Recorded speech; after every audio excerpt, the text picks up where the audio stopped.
अब हम आपको जिहाद और इस्लाम का वो सही अर्थ दिखाना चाहते हैं जिससे हमारे देश के मुसलमानों को और आप सबको हमेशा दूर रखा गया है। दुनिया का कोई भी धर्म हिंसा को बढ़ावा नहीं देता, इस्लाम भी नहीं देता। इसलिए किसी भी मजहब के बारे में किसी नतीजे पर पहुंचने से पहले हमें उसके सिद्धांतों के बारे में जरूर पता होना चाहिए। इस्लाम ने हर मुसलमान के लिए कुछ खास कर्तव्य बनाए हैं। इन्हें इस्लाम के 5 स्तंभ कहते हैं। इस्लाम का पहला स्तंभ है शहादा, जिसका शाब्दिक अर्थ है घोषणा करना या गवाही देना। हर मुसलमान का कर्तव्य है कि वो इस बात की घोषणा करे कि अल्लाह के सिवा कोई और परमेश्वर नहीं है, यानी वो सिर्फ और सिर्फ अल्लाह में ही अपना भरोसा रखेगा। दूसरा स्तंभ है सलात, फारसी में इसी को नमाज भी कहते हैं। इस्लाम कहता है कि हर मुसलमान के लिए दिन में 5 बार नमाज पढ़ना जरूरी है। इस्लाम का तीसरा स्तंभ है ज़कात, आप इसे साल में 1 बार किया जाने वाला दान भी कह सकते हैं। हर मुसलमान के लिए जरूरी है कि वो अपनी आय का, अपनी आमदनी का एक हिस्सा जरूरतमंदों को दान जरूर दे, चैरिटी करे, अंग्रेजी में अगर आप कहें तो। इस्लाम का चौथा स्तंभ है सौम, इसे रोजा रखना भी कहते हैं।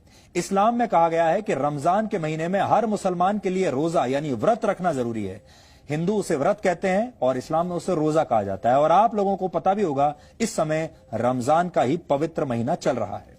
इसी तरह हज को इस्लाम का 5वां स्तंभ माना जाता है। हर मुसलमान का यह कर्तव्य है कि अगर वो मक्का जाने का खर्च उठा सकता है तो जीवन में कम से कम 1 बार उसे हज जरूर जाना चाहिए। यह तो हुई इस्लाम के 5 स्तंभों की बात। जिहाद को इस्लाम का 6ठा स्तंभ माना जाता है। जिहाद का शाब्दिक अर्थ है पवित्र युद्ध, लेकिन जिहाद की परिभाषा को हमेशा गलत तरीके से पेश किया गया है। इस पवित्र युद्ध को धर्म युद्ध बताकर दुनिया भर में इसका गलत इस्तेमाल होता है। आतंकवादी हिंसा और दहशत फैलाते हैं और खुद को जिहादी कहते हैं। कट्टरता को जिहाद बताकर कट्टरपंथी अपने काम को सही ठहराते हैं। आज हम आपको ये बताने वाले हैं कि कौन से काम जिहाद की श्रेणी में नहीं आते। आप इन्हें नोट कर लीजिए ताकि जिहाद के मामलों में आपके तर्क मजबूत बन सके।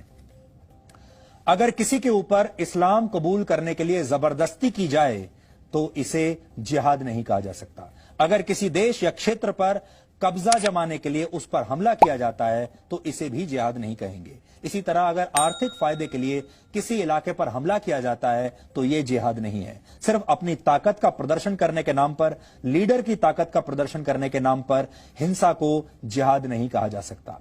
अगर निर्दोष लोगों, बच्चों, महिलाओं की हत्या की जाती है या उनका बलात्कार किया जाता है, इसे भी जिहाद बिल्कुल नहीं कह सकते। और अगर किसी पर हमला करके उसकी संपत्ति का नुकसान किया जाता है, इसे भी जिहाद नहीं कहेंगे। इसी तरह अगर किसी को हराने के लिए जैविक युद्ध का सहारा लिया जाता है तो इसे भी जिहाद नहीं कहा जाना चाहिए।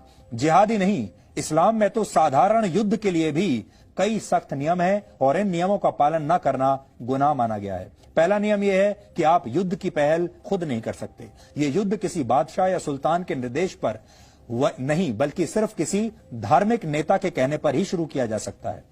ये नियम ये भी कहते हैं कि युद्ध में दुश्मन को भी पूरा सम्मान देना चाहिए और दुश्मन सैनिकों के साथ न्याय करना चाहिए। दुश्मन सेना के घायल सैनिकों का इलाज उन्हें अपना सैनिक मानकर करना चाहिए। युद्ध जितनी जल्दी हो सके उसे समाप्त करना चाहिए। अगर दुश्मन शांति की पहल करे तो फौरन युद्ध विराम की घोषणा कर देनी चाहिए।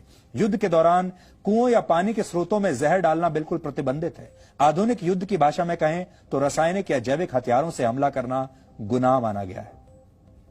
जिहाद की परिभाषा को सदियों से हमेशा गलत तरीके से पेश किया जाता रहा है और इसी का नतीजा है कि हमारे देश में जिहाद पर बात करना आपके जेल जाने की गारंटी बन सकता है। सच दिखाना आपको कोर्ट कचहरी